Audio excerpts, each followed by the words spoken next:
Thanks very much for the. I really want to thank first B4E for inviting me here. I'm based in the United States, and it's really night and day to see how business and how politicians are taking this issue seriously in a way here in Europe and here in Britain that's not quite being matched by the United States right now. We're in the early throes of a presidential election. There's a Republican primary ongoing, and at this point it seems very likely that whichever candidate will come out will be someone who really doesn't believe in the basic science of climate change, which of course makes it kind of hard to then support the economic policies that might be required to deal with that. But as we saw with the panels earlier today, we have serious economic problems, we have serious environmental problems.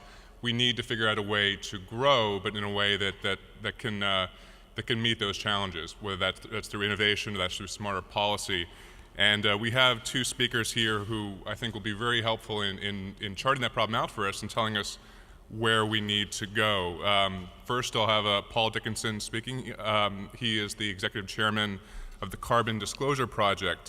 Just in case you're not familiar with that, it's a basic rule for business or for ecology. If you want to manage something, you have to first measure it, and that's what really makes the work of the CDP so important. They work with over 500 institutional investors who have over $70 trillion under management.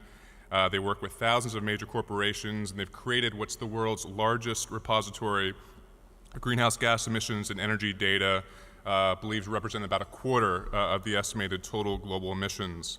Really, if you're a reporter, if you're an investor in this sector, much of what we know about the size of the corporate carbon footprint comes from their work. And under Paul, they've also expanded into water, into looking at cities and the global supply chain, and they really produce some of the best environmental data out there. For those investors who, as they should, I think, believe that only companies that have plans for climate change in the future will thrive, their data is really incredibly important. Paul founded CDP in 2000 after developing the Rufus Leonard Corporate Communications and as well the iNetwork, which is the largest video conference service in Europe. He's a member of the Environmental Research Group of the UK, and he's the co-author of Beautiful Corporates, the Corporate Style in Action. Paul. Thank you very much for that introduction. Much appreciated. And I've been encouraged to walk around here a bit like Steve Jobs or something, so we'll see how that goes on. I might sit down also. Also, thank you for giving all the credentials of my organization, which means that I am released from giving a speech about the Carbon Disclosure Project, which is a kind of little bit of freedom, which I thought I might share with you today and enjoy. Okay, so, stating the obvious here just for 1 second, climate change is very serious, and, well, the problem seems to be that governments have failed, and I think I've worked out, after 10 years in the game or whatever, what sustainability actually means. Because it's a word we all use a lot, but what does sustainability really mean? It occurred to me that if malicious aliens attacked Earth, or Britain, for example, in flying saucers and were killing people with death rays, no one would suggest that was a problem of sustainability. We would phone up the government, they would send the Air Force and fight the aliens, and with luck, we'd all survive. But where we're absolutely convinced government can't possibly help us, then we throw our hands up in the air and say, oh, it's sustainability. We have the technology, but we don't use it. But I think, at the heart of that notion is this idea of government being unable to help us. And that's quite serious. Now, if government aren't able to help us, why is that? I think it's reasonable to argue that for the last couple of decades, scientists have been saying to government, we have a terrible problem with climate change, we simply have to do something. Governments have been coming up with various plans, and lobby groups, often business lobby groups, have said you can't do that. And then nothing's happened, and that's where we are now. It's a very dangerous, precarious situation. I'm just going to quote a little something from the 21st of July, the Financial Times Lex column, which I'm a big fan of. They spoke about Australia's carbon tax. They said, but as drafted, the tax will hand a big advantage to Indonesia's coal miners without much helping the environment at home. So what's the plan? Is it that we I know, we could just wait until there's a world government and just do nothing. That would be a perfectly plausible thing to do. But there's not going to be a world government in the near future. So we're going to have to nationally lead before there's a global settlement. It's true that we have a design problem with the planet. We have national governments, and we have a global business system. But we're just going to have to get over that and deal with it. I'm not sure who can come forward with the institutional stature to drive this. The United Nations is trying through the UNFCCC system. There are organizations like the OECD with a €300 million budget and a competent secretariat. There are august institutions like the World Bank. Any of them may have the resources to help work with progressive business to drive forward a global settlement. But let's be in no doubt, there has to be one. Okay, I now wanted to talk about a theme of this conference, which is technology. And I wanted to start off talking about something incredibly mundane, and I wanted to finish by talking about something sublime. And the two subjects are, broadly speaking, connected. So let's start off with the mundane. Video conferencing doesn't work. We all know that. We've all gone to these video conferences, machines, no one ever switches them on. So that's a big failure, and probably we're just going to have to keep on flying around the world forever. That's our destiny. And also, video phones don't work, and that's why we're going to have to keep driving around in cars forever and going to office blocks. Now, I'm going to put it to you that a small but significant technological leap could change things quite dramatically. And I'm going to start off by suggesting to you that video telephones work perfectly, and we've seen them in use every day of our lives. And they work so perfectly that we never even notice them. And that, my friends, is television news. No one has ever phoned up a television station to say, I didn't enjoy the news because somebody was in the Tokyo studio or the New York studio. No. They stick a camera in somebody's face with eye contact, very important point, quite difficult to achieve. And that works perfectly. Of course, it's a magic trick. No one in TV land actually has eye contact, but we, the viewer, believes there are eye contact video telephones in place. Now, I have been trying to persuade companies like LG and Samsung to use their transparent OLED screens to put a camera behind. But before we get too technical, suffice to say, there will be ways to achieve eye contact video telephony. And with a lot of broadband, some very interesting things might begin to happen. Let's just look at the economics for a minute. Can anybody be bothered to pay for broadband video phones? Could we find the money if we put our minds to it? I only have the figures for the US, but in the US, Americans spend $1.1 trillion on transport a year. That's $850 billion on moving themselves around the country. $850 billion a year. Business travel alone comprises $250 billion. This is a huge market. If you looked at the office as an application, the citizen driving to the office and the company providing the services of the office, you'd be looking at $500 a month average revenue per user. There is a huge amount of money to pay for these technologies. Now, people will say, oh, we don't want to be locked up at home and we need to go and get together. But I've sat in many meetings earlier in my career where people said, you'll never replace the business letter. You'll always want to have that particular feel to the paper and the embossed logo and the ability to handwrite. Yes, email has a role, but it'll never really take over. Well, that's wrong. It's completely wrong. Email took over completely. Business letters are gone. And I put it to you that we could deliver networks quite quickly that would completely change the structure of industry, massively reducing greenhouse gas emissions and providing us with the freedom to enjoy nature, to avoid abandoning our children in the morning. In Africa, they say it takes the village to raise the child. How smart is it that people leave their children in the morning, leave their local area, and travel huge distances to go to offices to not touch each other? Now, I put it to you that with the money and the focus, we can get over that technological hurdle and create dematerialized economic growth.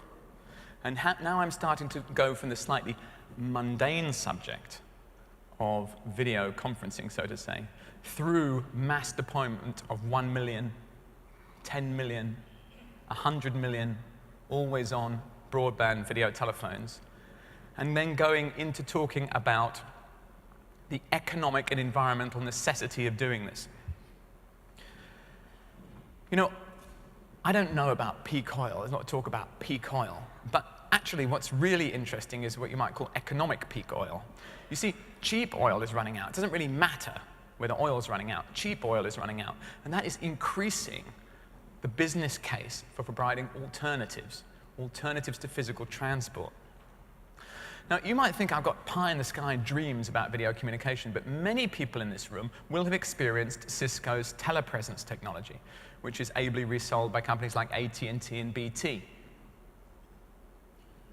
That technology, for those who have used it, proves that we are the last generation to do this ridiculous amount of transport. But that's a very expensive technology. But guess what? When you mass deploy technologies, the cost falls and falls and falls and falls and falls. I remember when we got email at my little company in 1995 from AT&T, it cost us £5,000. A year later, it was free for everybody. We're not going to go on quite the same cost curve, but we can achieve extraordinary things if we believe that transport substitution is big, is here to stay, and fortunes can be made from it. So what are the barriers? Well, one of the things we might need is a fiber optic cable into our homes. That's clearly impossible. Certainly myself and other people researching this in 1996 to 1999 confidently believed fiber would be in the home by 2003, 2004. Here we are in 2011, and it's not here. Now, in your home, you have a sewage pipe carrying raw sewage, which is very infectious. You have a water pipe carrying high-pressure water that can destroy the house if it breaks. You have electricity that will kill you if you cut through the cable. You have explosive gas. But an entirely innocuous fiber optic cable is beyond the capability of the 21st century to deliver to the home. I disagree. We need to put those cables in, and what's it going to do? It's going to create lots and lots of jobs. And I have been told that there's a bit of a shortage with jobs at the moment, but we can do this. We've got the money. But, of course, there will be losers. The money that goes to pay for all of that employment will no longer be going to Saudi Arabia, to Venezuela, to Iran, to Russia. Is that so terrible?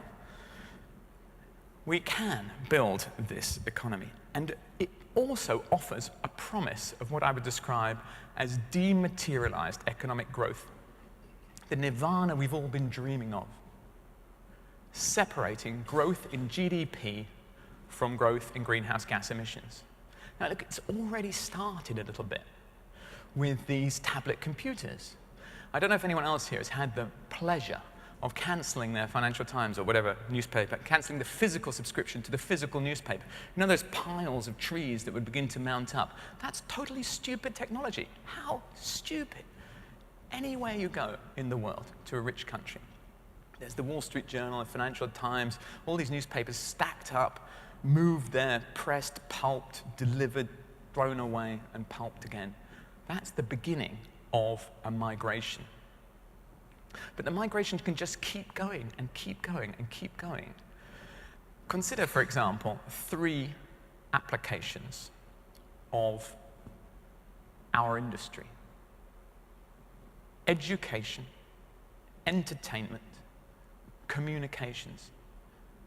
Those industries can grow without limit. We don't need to have this redundant debate about cancelling growth. It was Martin Wolf pointed out in the Financial Times in 2007 that growth is the way different states manage expectations between, how citizens manage expectations between each other. No, we need economic growth. That's how we administer the economy and how we remain committed to the human enterprise. But we need to dematerialize that growth. We need to make sure that growth in GDP is not correlated to growth in greenhouse gas emissions, growth in resources. Okay, I mean, I've given you some of the basic stats, money-wise. I'm going to just conclude with a consideration of the context of this. We've built our roads and our airports. There can be a lot of money made migrating that expenditure from physical transport to electronic media. fortunes, in fact, to be made. But I want you to consider the situation prevailing in India and in China and other emerging economies. They are currently on track to build the kind of infrastructure we've got. They're on track to build those roads, to produce those cars, to build those airports and those airplanes. But there is an opportunity to do what Todd Stern, the Special Envoy on Climate Change for President Obama, called leapfrog. And he pointed out that the first 50 million people in India who had a telephone had a copper wire telephone. But the next 300 million people had a wireless phone. I want you to try and consider the pivotal significance of broadband video communication, the mass deployment by the 1, 2, 3 billion level in the next 5 to 10 years, because it could be done. If I said it was going to happen in 5 years or 50 years, you wouldn't contest that.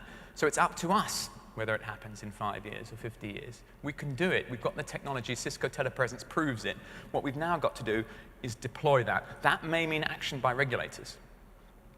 That may mean taking a more interventionist stance in terms of delivering these technologies. It may mean, that we have to really believe in them. And if you'll forgive me, I was at an event a couple of years ago and in London, and there was a chief executive of perhaps the largest telecommunications company in Britain at the time, and I said, video communications offers us great opportunities. And he said, no. He said, people are always going to travel. They're going to need to travel. And I heard something similar from the chairman of the same company when I shared a platform with him. Now, if these industries themselves don't believe in the potential for the future, I don't think we're going to get there. I would even argue that the information and communication technology sector, which I love and admire, has become a little bit soporific with the levels of profits they're making. They have perhaps become so consumed with the amount of money they make from their existing product lines, they haven't thought of the potential of the future product lines. But it was Steve Jobs who showed what was possible when a computer industry thought outside of its traditional domain and went into other markets. So I would conclude my comments with a ringing encouragement to the information and communication technology sectors to solve the problems of video communication, step forward and ensure that we're the last generation to do this ridiculous amount of travel, and simultaneously provide us with the infrastructure that allows us to separate economic growth from growth in greenhouse gas emissions, and they'll make billions of dollars for shareholders in the process. Thank you.